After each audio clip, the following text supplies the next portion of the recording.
கண்டிப்பாக இது 40,000 கோடி என்பது மத்திய அரசாங்கத்தினுடைய என்போர்ஸ்மெண்ட் டைரக்டரேட் அமலாக்கத்துறையினுடைய ஒரு அறிக்கைத்தான். அதுவும் எடப்பாடி பழனிசாமி சொல்லுகிறார் என்றால் அது மத்திய அரசாங்கத்துடைய அதிகாரிகள் மூலமாக அவருக்கு கசியப்பட்ட விஷயம். மாபெரும் ஒரு அதிர்ச்சி செய்தி வர இருக்கிறது சிவா. ஒரு பூகம்பமே வந்தாலும் வரலாம். தமிழகத்தில் இருந்து 8 அதிகாரிகள் டெல்லிக்கு வந்து கூட்ட அறிக்கை கொடுத்திருக்கிறார்கள் என்போர்ஸ்மெண்ட் டைரக்டரேட்டுடைய இயக்குநருக்கு. திமுகவுடைய முதல் குடும்பத்திற்கு நேரடி தொடர்பு இருப்பதாகத்தான் சொல்லுகிறார்கள். ஏப்ரல் மாதத்தில் இதெல்லாம் வெளியாகிவிடும். கூடிய விரைவில் என்போர்ஸ்மெண்ட் டைரக்டரேட் ஜெகத் ரக்ஷகனை என்கொயரிக்கு கிராஸ் எக்ஸாமினேஷனுக்கு சென்னையில் இருக்கிற என்போர்ஸ்மெண்ட் டைரக்டர் அலுவலகத்தில் கூப்பிடலாம். அதிலிருந்து திராவிட முன்னேற்ற கழகத்திற்கு தலைவலி ஆரம்பம் என்று தான் சொல்ல முடியும். கைதாவாரா என்று கேட்டீர்களானால் ஆவார் என்றும் சொல்லுகிறார்கள். நான் கேட்டதில் அதான் எனக்கு கிடைச்ச பதில். 15 முதல் 20 திமுக தலைவர்கள், மாவட்ட செயலாளர்கள், அமைச்சர்கள், எம்பிக்கள் போன்றவர்கள் சாராய ஆலை வைத்திருக்கிறார்களே, அவர்கள் மீதான இந்த ஒரு அம்பு பாய இருக்கிறது. தமிழக அரசு நடுங்கி இருக்கிறது, தமிழக அரசு தத்தளிக்கிறது, தமிழக அரசு ஓடி போக பார்க்கிறது என்பதுதான் நிதர்சனம்.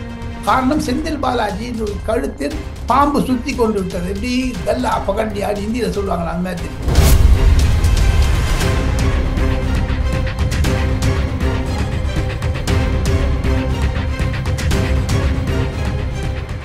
ரியல் ஒன் வாய்ஸ் நண்பர்கள் நேயர்களுக்கு வணக்கம். தொடர்ச்சியாக பல்வேறு முக்கியமான தகவல்களை கொடுத்து கொண்டிருக்கும் மூத்த பத்திரிகையாளர் டெல்லி ராஜகோபாலன் சார் அவர்களிடமிருந்து பல முக்கியமான தகவல்கள்.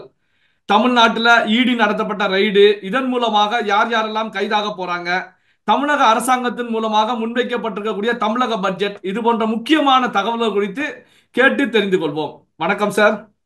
நமஸ்காரம், நமஸ்காரம். தமிழகம் என்றாலே வட இந்தியாவில் அதிர்கிறது. காரணம், பிரிவினைவாதத்தை நோக்கித்தான் தமிழக அரசாங்கம் செல்கிறதோ என்று பல ஹிந்தி தலைவர்கள் பேச ஆரம்பித்து விட்டார்கள், இன்க்ளூடிங் அகிலேஷ் யாதவ், லாலு பிரசாத் யாதவ்.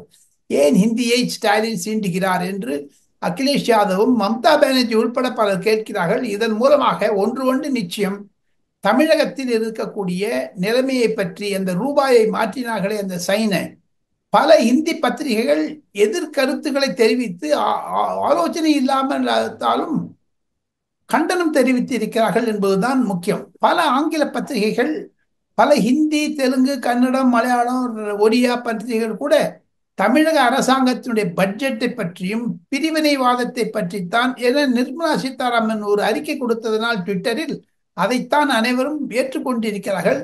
நிர்மலா சீதாராமன் சொல்லுவது என்பது மத்திய அரசாங்கத்துடைய கருத்து, நரேந்திர மோடியுடைய கருத்து, பாஜகவுடைய கருத்து என்று தான் சில வர்ணனைகள் வருகின்றன. நவபாரத் டைம்ஸ், அமர் உஜாலா, தைனிக் ஜாகரன், பிரபாத் கவர் போன்ற பிரபலம் இந்திய பத்திரிகைகளை நான் படித்தேன். அந்த தலையங்களை எல்லாம் சுருக்கி படித்தால், ரியல் ஒன் நேயர்களுக்கு சுருக்கமாக சொல்ல வேண்டும் என்றால், திராவிட முன்னேற்ற கழகம் பிரிவினைவாதத்தையும் சனாதனத்தை எதிர்ப்பதாக இருப்பதாகத்தான் தலையங்கள் வருகிறது. அது திராவிட முன்னேற்ற கழகத்திற்கு வட இந்தியாவில் மாபெரும் சோதனையாகத்தான் முடியும். காரணம், அகிலேஷ் யாதவோ அல்லது லாலு பிரசாத் யாதவோ மீண்டும் இந்தி கூட்டணியில் தொடர்வதற்கான ஒரு முயற்சிகளை பண்ணால் அவர்கள் எதிர்த்து போவார்கள் திமுகவிற்கு எதிராகத்தான். காரணம், தமிழகத்தில் இருக்கக்கூடிய மைக்ரண்ட் லேபர்ஸ், புலம்பெயர் தொழிந்தவர்கள் எல்லாம் பீகார், உத்தரப்பிரதேசம், ஜார்க்கண்ட், சத்தீஸ்கர், மத்திய பிரதேசம், இமாச்சல் பிரதேசம், பஞ்சாப் போன்ற, ஹரியானா போன்ற மாநிலங்களில் வருகிறார்களே தவிர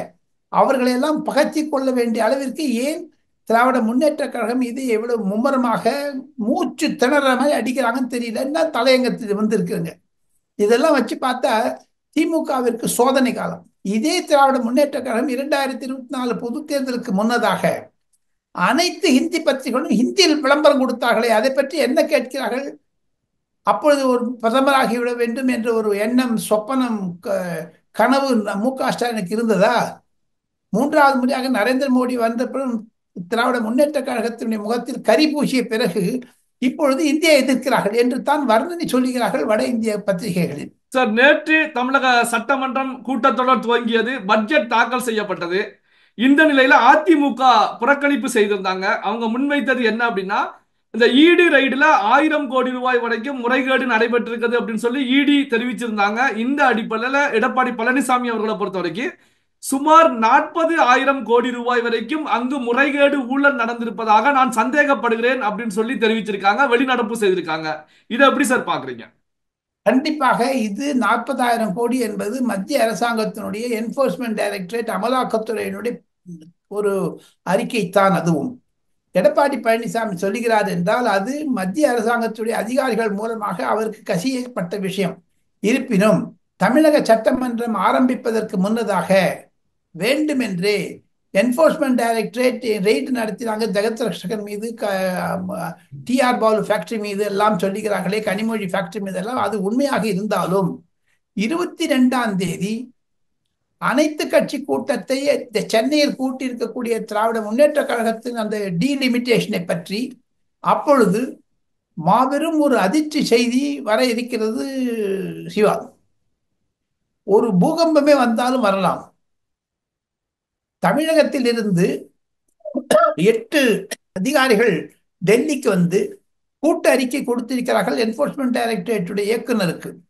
அதில் குறிப்பிட்டிருப்பது முக்கியமான சாராம்சம் என்ன என்று கேட்டால், கம்ப்யூட்டர் ஹார்ட் டிஸ்க், சில டெக்ஸ்ட் மெசேஜஸ், சில லேப்டாப்பிலிருந்து எடுத்தது திமுகவுடைய முதல் குடும்பத்திற்கு நேரடி தொடர்பு இருப்பதாகத்தான் சொல்லுகிறார்கள். ஏப்ரல் மாதத்தில் இதெல்லாம் வெளியாகிவிடும். கூடிய விரைவில் என்போர்ஸ்மெண்ட் டைரக்டரேட் ஜெகத் ரக்ஷகனை என்கொயரிக்கு, கிராஸ் எக்ஸாமினேஷனுக்கு சென்னையில் இருக்கிற என்போர்ஸ்மெண்ட் டைரக்டர் அலுவலகத்தில் கூப்பிட்டாலும் கூப்பிடலாம். அதிலிருந்து திராவிட முன்னேற்ற கழகத்திற்கு தலைவலி ஆரம்பம் என்று தான் சொல்ல முடியும். கைதாவாரா என்று கேட்டீர்களானால் ஆவார் என்றும் சொல்லுகிறார்கள். நான் கேட்டதில் அதான் எனக்கு கிடைச்ச பதில்.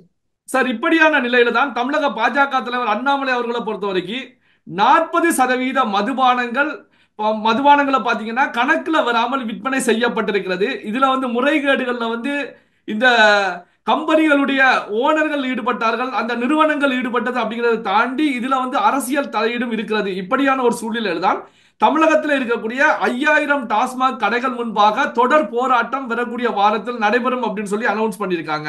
இதை எப்படி சார் பாக்குறீங்க?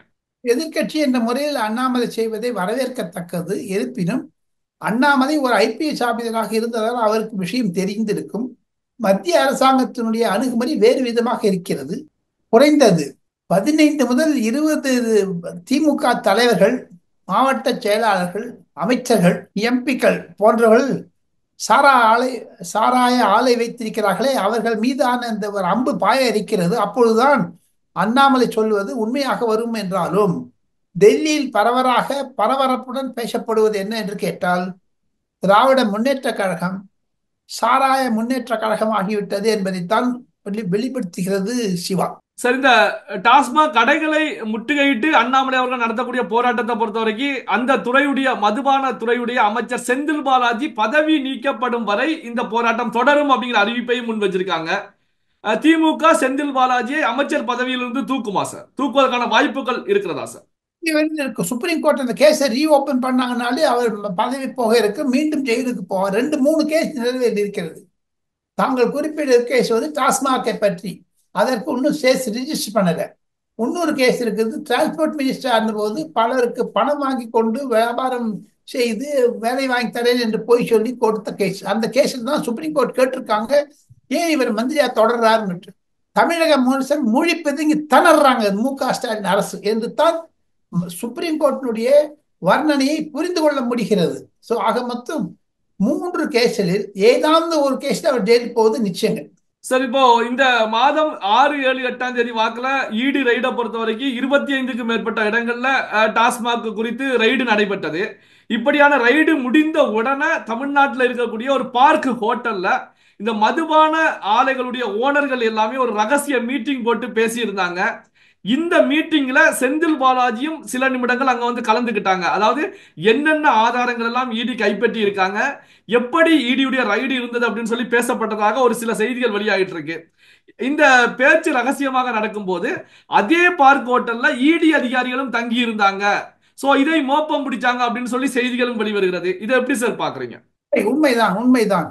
வடநாட்டிலிருந்து ராஜஸ்தான், மத்திய பிரதேசம் போன்ற இடங்களிலிருந்து இந்தியன் ரெவென்யூ சர்வீஸ் ஆபீசர்கள், ஈவன் அரவிந்த் கெஜ்ரிவாலுக்கு கூட படித்தவர்கள், கூட வேலை செய்தவர்கள் எல்லாம், அரவிந்த் கெஜ்ரிவால் கூட இன்கம் டாக்ஸ் இடி ஆபீசரா இருந்தாருங்க. அவருடைய நண்பர்கள் கூட சென்னையிலிருந்து டெல்லிக்கு டெல்லியிலிருந்து சென்னைக்கு வந்து அதே ஹோட்டல்ல தங்கியிருந்தாங்க. ஆக மொத்தம் தாங்கள் கூறும் செய்தி 100% உண்மைங்க. ஓகே. அதனால அதனால வரக்கூடிய பின்னணி தோற்றம் என்ன என்று கேட்டால், தமிழக அரசு நடுங்கி இருக்கிறது, தமிழக அரசு தத்தளிக்கிறது, தமிழக அரசு ஓடி போக பார்க்கிறது என்பதுதான் நிதர்சனம். காரணம், செந்தில் பாலாஜி கழுத்தில் பாம்பு சுத்தி கொண்டு விட்டது. எப்படி கல்லா பகண்டியான்னு இந்தியில சொல்லுவாங்களா, அந்த மாதிரி.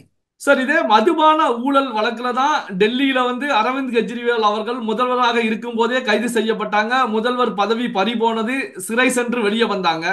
அது போன்ற ஒரு நிலை மதுபான முறைகேடுகள் ஊழல்கள் தான் இப்போ தமிழ்நாட்டிலையும் தலை தூக்கி இருக்கிறது. இது திமுக ஆட்சிக்கு, திமுக தலைவர்களுக்கு எது போன்ற சூழலை உருவாக்க போகிறது சார்? ஆம் ஆத்மி கட்சிக்கும் அரவிந்த் கெஜ்ரிவாலுக்கும் சத்தீஸ்கர் முதலமைச்சராக இருந்த பூபேஷ் பெகலுக்கும் ஏற்பட்ட கதிதான் திராவிட முன்னேற்ற கழகத்துக்கு ஏற்பட இருக்கிறது. திமுக மிக மிக ஒரு இறுக்கமான, அவங்களுக்கு ரெண்டே ஆப்ஷனுங்க. ஒன்று நரேந்திர மோடி எதிர்க்கணும், நரேந்திர மோடி கிட்ட சரண் அடையணும். என்னை பொறுத்த மட்டும் நரேந்திர மோடியின் சரண் அடையத்தான் பார்க்கிறார்கள். மொத்தங்க 2 லட்சம் கோடிங்க சார். 1 ரூபாயில் 2 ரூபா இல்லைங்க சார். எத்தனை பெண்மணியினுடைய தாலியை அறுத்திருக்காங்க சார் இந்த பசங்க. என்ன அர்த்தங்க சிவா? எனக்கு தெரிந்த உறவினருடைய ஒரு பணிபுரியக்கூடிய ஒரு ஒரு குடும்பம் 10 பேர் அப்படியே ரோட்ல திரியிறாங்க சார். எனக்கு கஷ்டமா இருக்குங்க. தமிழக அரசாங்கத்தில் மு.க. ஸ்டாலின் தவறிவிட்டார். தன்னுடைய பொறுப்பில் இருந்து கடந்து திறந்து விட்டாரு. எப்படி மு.க. ஸ்டாலின் வந்து 2G கேஸ்ல ராஜாவை லூட்டி அடிச்சாங்களோ, கழிமொழி சேர்ந்து இப்போ ஸ்டாலினுடைய குடும்பம் லூட்டி அடிக்கிறது என்று தான் சொல்லுகிறார்கள். காரணம், விதவைகள், எத்தனையோ விதவைகள். அதில் எடப்பாடி பழனிசாமியும் தமிழக வெற்றி கழகத்துடைய தலைவர் விஜயும் அண்ணாமலையும் தவறிவிட்டார்கள் என்ற குற்றச்சாட்டு கூட இருக்கிறது. எதிர்கட்சியாக செயல்படவில்லை என்று. காரணம், 2 லட்சம் கோடிங்கிறது சும்மா இல்லைங்க சார். ஒரு அரசாங்கத்துடைய பட்ஜெட்டே இருக்குங்க சிவா.